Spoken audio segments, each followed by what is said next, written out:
درویشوں کا ڈیرا 23واں خوابنامہ عورت، اسلام اور خلا 29 مئی 2018 درویش شب کاذب کا سلام قبول کیجیے۔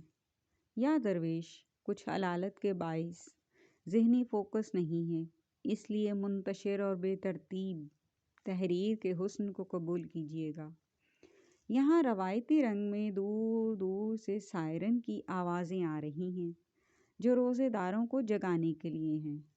گرچہ شہروں میں یہ سوتے ہی سحر کے بعد ہیں، مگر روایت سے انحراف بھی روایت کی بے احترامی کے مترادف ہے۔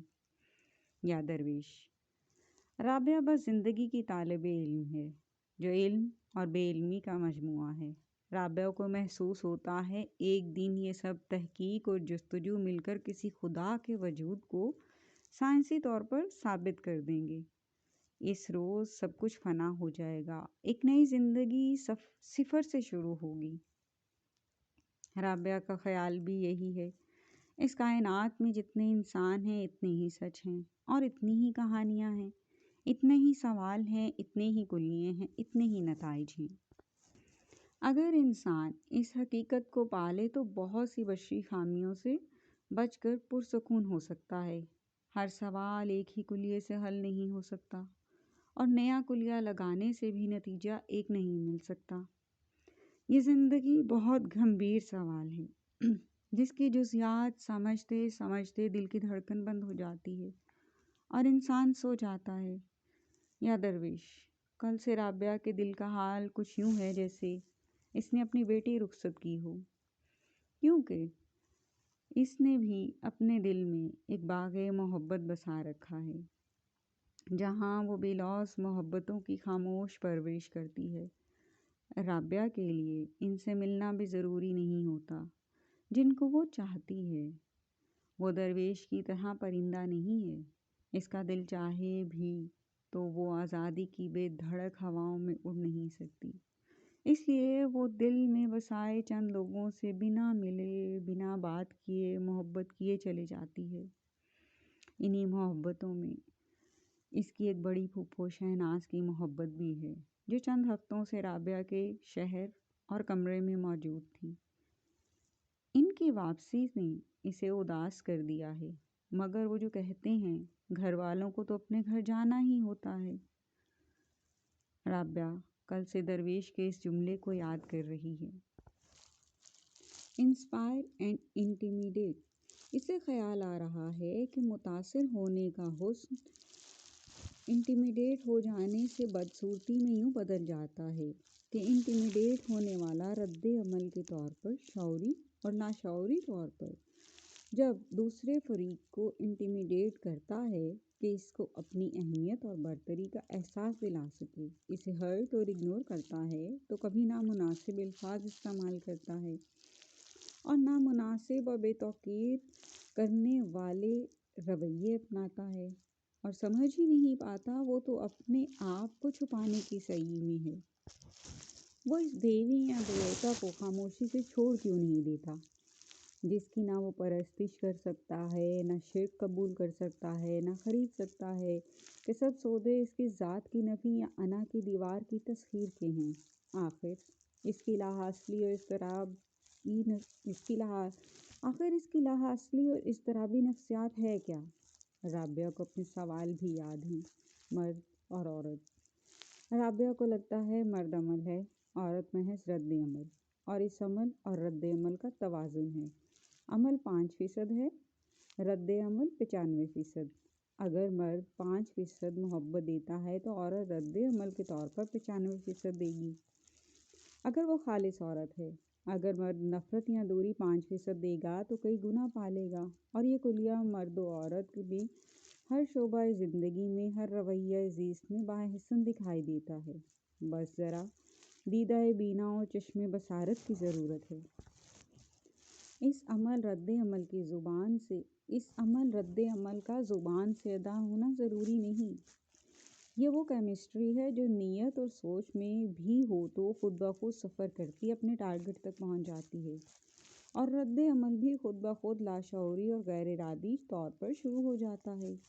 یہ ایک سائنسی عمل ہے۔ رابعہ مانتی ہے ایک روز سائنس تمام روحانیات کو وجودی طور پر ثابت کر دے گی۔ رابعہ کو زندگی کا تجربہ یہی کہتا ہے، اس کا مشاہدہ بھی یہی کہتا ہے کہ مرد و عورت کا تعلق ہر رشتے میں عمل اور رد عمل کا تعلق ہے۔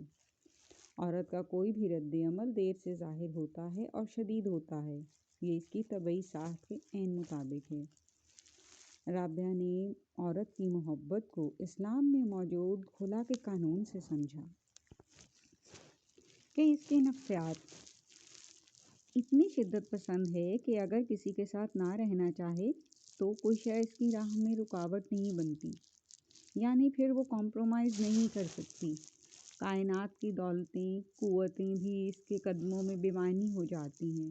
گویا اس کا دل اتنا عجب ہے کہ کوئی اگر دل سے اتر گیا تو اتر گیا، جبکہ مرد کے ہاں ایسا نہیں ہے، اس کے دل میں دل سے اتر جانے کے بعد بھی جگہ رہتی ہے۔ رابعہ اگر صرف اردو ادب کے حوالے سے بات کرے تو محسوس ہوتا ہے کہ اس میں مرد کا نفسی کردار لکھا ہی نہیں گیا۔ مرد ادیب خود بھی مرد کا کردار نہیں لکھ سکے۔ مرد کی اپنی ایک الگ نفسیات ہے، عورت سے الگ اس کی اپنی شخصیت ہے جو اس نے نہیں لکھی۔ یوں لگتا ہے جیسے وہ عورت کو متاثر کرنے کے لیے لکھتا رہا، یا کسی خیالی عورت کا پیکر بناتا رہا، یا پھر اپنے کرداروں سے خود ہی عورت کو سمجھاتا رہا یا سمجھتا رہا۔ اس نے عورت کے بہت سے کردار لکھے۔ ناقدین نے اس پہ خوب داد بھی دی کہ واہ کیا تصویر کشی کی ہے عورت کی نفسیات کی، مگر افسوس کے ساتھ یہ کہ اس نے اپنے ذہن کا من کا سچ تھا۔ عورت تو ادب میں اصل رنگ میں تب جلوہ گر ہوئی جب عورت نے خود لکھا اور اپنے نام سے لکھنا شروع کیا۔ مرد ابھی بھی اپنا کردار نہیں لکھ سکا، بہت ہی کم ادیب ایسا کر سکے، اتنے کم کہ ان کی گنتی پوروں پہ کی جا سکتی ہے، مگر اس میں بھی اکثر نے ہیولے ہی بنائے۔ سونے پہ سہاگا کے جس یونیورسٹی کے بھی تھیسس کی فہرست اٹھا لیجئے، موضوعات انتہائی مماثل کہ فلاں کے ادب کا نسائی تجزیہ، جس کا ابھی تک کوئی نتیجہ نہیں نکلا۔ ڈگریاں اذہان اور رویوں کا کچھ نہیں بگاڑ سکیں۔ حسن یہ کہ جو جتنا زیادہ ڈگری یافتہ ہے اتنا زیادہ عورت کا استحصال کرتا دکھائی دیتا ہے۔ وہ باقاعدہ جذباتی، زبانی، جسمانی، ذہنی، کرداری استحصال تعلیم کے ستون پر چڑھ کر سیکھ جاتا ہے، پھر اس سے تعمر کھیلتا ہے، یہاں تک کہ اس کو علم بھی نہیں ہوتا کہ اس کے آس پاس مقافات عمل شروع ہو چکا ہے۔ رابعہ کو افسوس ہے جس معاشرے میں وہ رہتی ہے وہاں ڈگریاں بڑھ رہی ہیں، علم نہیں۔ معاشرہ عملی طور پر گراوٹ کا شکار ہو رہا ہے۔ یہاں کسی کو چاند پہ جانے کی جستجو نہیں، یہاں کوئی آسمان سے آگے کی دنیا میں نہیں جانا چاہتا، کسی کو بھی زمین سے نیچے کی دنیا میں دلچسپی نہیں۔ گنتی کے چند لوگ ہیں، ان کو یا تو یہ زمین چھوڑنا پڑتی ہے یا موت اس کے لیے باہیں کھولے کھڑی ہوتی ہے۔ معاشرہ اور گھرانہ کھلے دل سے اسے موت کی آغوش میں دے دیتے ہیں کہ زندہ رہ جانے والوں کو پاگل کا بوجھ نہیں اٹھانا پڑے گا۔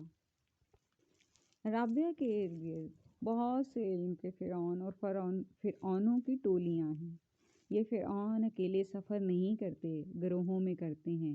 رابعہ کو ان کے ذہنی اور جسمانی حالت پہ ترس آتا ہے۔ رابعہ نے تو یہاں علم کے ابو جہل بھی دیکھے ہیں۔ رابعہ بھی فطرت کو مانتی ہے، اس لیے ایک خدا کو نہ ماننے والے سے دوستی ہو گئی ہے، کیونکہ اس نے ایک خدا کو ماننے والے کافر بھی دیکھے ہیں۔